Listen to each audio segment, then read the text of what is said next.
Tax havens आप देखेंगे कि अब दुनिया के बल्कि आप यूँ कहें कि तरक्की याफ्ता ममालिक हैं ये, जिनमें ये टैक्स हेवन्स अवेलेबल हैं।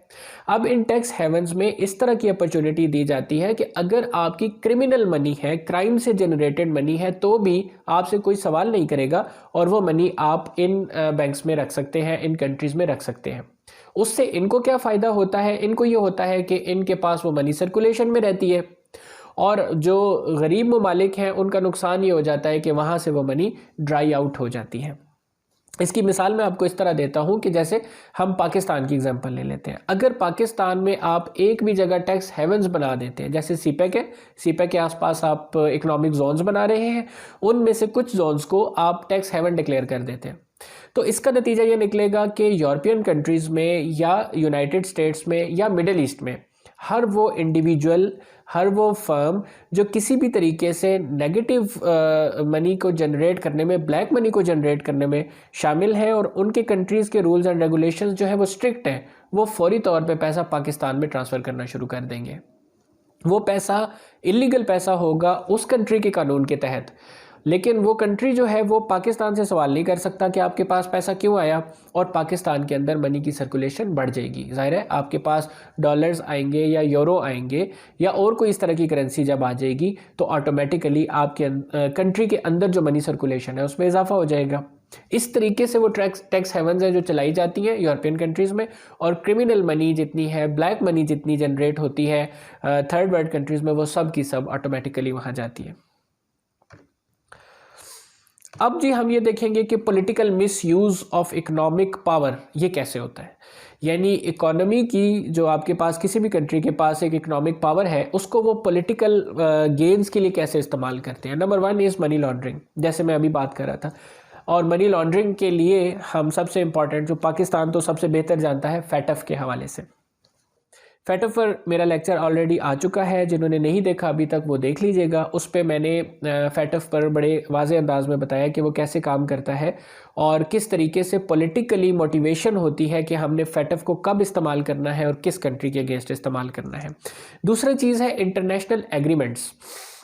इंटरनेशनल एग्रीमेंट्स जो होते हैं ये इंटरनेशनल इंस्टीट्यूशंस के तहत किए जाते हैं। जब हम लिबरलिज़म को पढ़ते हैं और ख़ास तौर पे हम उसमें इंस्टीट्यूशनल लिबरलिज़म पढ़ते हैं, तो उसमें हमें बताया जाता है कि ये सारे जो इंटरनेशनल ऑर्गेनाइजेशंस हैं ये कैसे वजूद में आई थी और फिर ये कंट्रीज़ के दरमियान किस तरह से कॉन्फ्लिक्ट्स को बचाने के लिए एग्रीमेंट्स के रूल्स और रेगुलेशंस बताते हैं कि बायलैटरल एग्रीमेंट होगा तो इन टर्म्स एंड कंडीशंस पे होगा, ट्राईलैटरल होगा या मल्टीलैटरल होगा तो इन टर्म्स एंड कंडीशंस पे होगा। लेकिन इसको किस तरह पॉलिटिकली यूज़ किया जाता है वो हमने अभी रिसेंटली देखा है रिकोदिक केस के मामले में और ब्रॉडशीट के मामले में। ब्रॉडशीट आजकल बड़ा एक हॉट टॉपिक है। इसके बारे में जो है वो व्लॉग्स भी बनाए गए हैं और न्यूज़ पे भी तकरीबन डेली बेसिस पे ही बात हो रही होती है।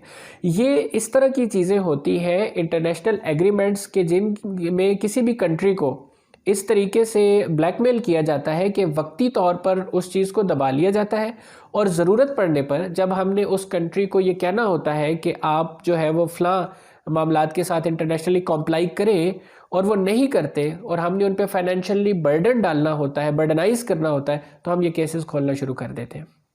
अभी आप ये देखें कि रिकोदिक माउंटेन केस के मामले में पाकिस्तान के ऊपर $6 बिलियन का जो है वो जुर्माना लगाया गया और $6 बिलियन वो अमाउंट है जिसका हमें IMF ने लोन दिया था। यानी पाकिस्तान ओवरऑल इकोनॉमिक क्राइसिस से निकलने के लिए उसको जितने पैसे रिक्वायर्ड हैं उतने का तो सिर्फ जुर्माना डाल दिया गया रिकोदिक में। इसी तरीके से अब ब्रॉडशीट का मामला सामने ले आया गया है और प्रेशराइज किया जा रहा है। अब ये हमें पता है कि स्ट्रेटेजिकली ये सब चीज़ें क्यों हो रही हैं और इसकी सबसे बड़ी वजह क्या है, जो मैं बहुत दफ़ा करंट अफेयर एनालिसिस में बता चुका हूँ कि जब भी पाकिस्तान एक ब्लॉक शिफ्ट होता है, बल्कि सिर्फ पाकिस्तान के लिए नहीं किसी भी कंट्री के लिए ब्लॉक शिफ्ट होता है तो वो बड़ा मुश्किल होता है। पाकिस्तान इससे पहले तक यूनाइटेड स्टेट्स के ब्लॉक में रहा है लेकिन अब वो हमारे लिए इम्पॉसिबल होता जा रहा है। नया जो ब्लॉक बन रहा है जिसमें रशिया है, चाइना है, ईरान है, तुर्की है और किसी हद तक मलेशिया है, अब पाकिस्तान इस ब्लॉक का हिस्सा बनने जा रहा है तो ज़ाहिर है कि हमें इसकी कीमत चुकानी पड़ेगी। उसमें ये जो पॉलिटिकल वेपन्स होते हैं, पॉलिटिकली जो इकोनॉमिक वेपन्स यूज़ किए जाते हैं उसमें ये एक तरीका। तीसरी चीज़ है जनाब इकोनॉमिक सैंक्शंस।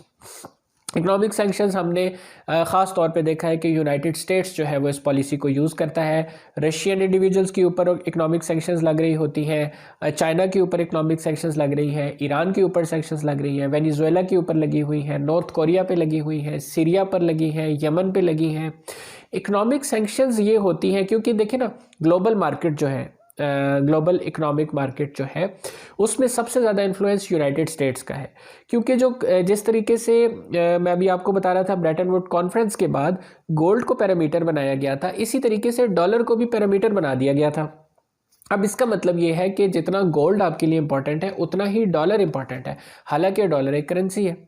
अब वो करेंसी जो है वो बहैसियत करेंसी भी इस्तेमाल हो रही है और पैरामीटर के तौर पे भी इस्तेमाल हो रही है। यानी डॉलर के साथ आप मवाजना करके बताएंगे कि किसी कंट्री की जो करेंसी है उसकी वैल्यू क्या है। वैल्यू सेट ही होती है डॉलर के तहत, लिहाजा वो जब चाहेंगे उसको बढ़ाएंगे और जब चाहेंगे वो उसको घटा देंगे।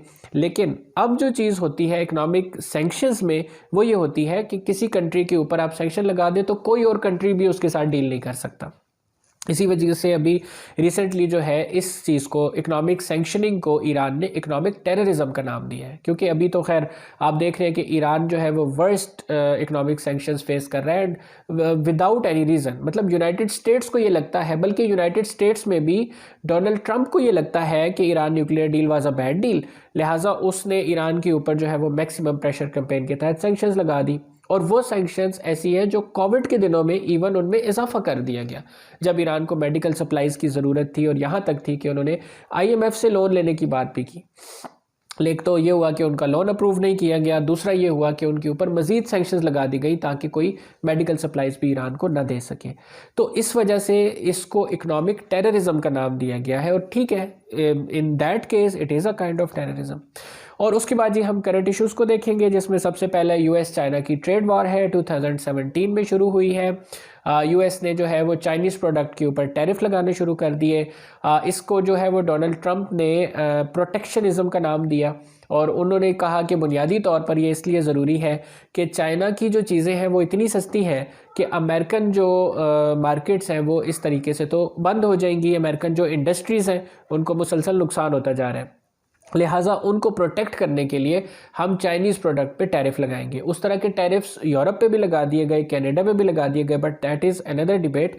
चाइना के ऊपर जो टैरिफ्स लगाए गए उसी को चाइना ने रेसिप्रोकेट किया और ये एक सिलसिला जो है वो पिछले 4 साल से मुसलसल चलता आ रहा है। जो अमेरिका की तरफ से सैंक्शंस लगती हैं वही जवाब, टैरिफ्स लगते हैं सॉरी, वही जवाब में चाइना की तरफ से टैरिफ्स लगा दिए जाते हैं। दूसरी चीज़ US की इकोनॉमिक सैंक्शंस हैं जिनको हम पहले जिक्र कर चुके हैं।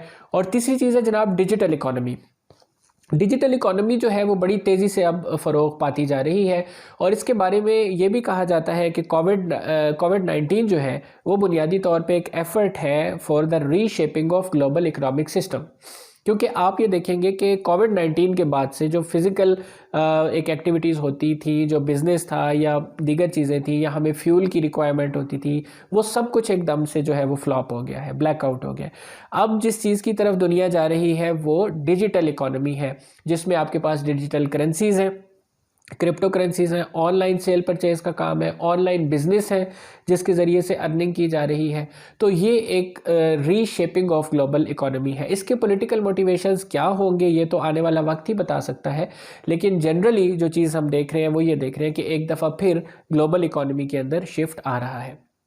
ये था जनाब आज का हमारा लेक्चर, जिसमें जनरली हमने बैकग्राउंड डिस्कस किया है कि इंटरनेशनल पॉलिटिकल इकॉनमी का बैकग्राउंड क्या है, थ्योरेटिकल पर्सपेक्टिव को पढ़ा है और उसके बाद हमने कुछ कॉन्टेम्प्रेरी इश्यूज़ को पढ़ा है। इसके अलावा इस टॉपिक के हवाले से आपके कोई भी क्वेश्चन होंगे तो आप किसी भी टाइम मुझसे मेरे जो ऑनलाइन लिंक्स हैं इन पर रब्ता कर सकते हैं। अपना ख्याल रखिएगा। अल्लाह हाफिज़।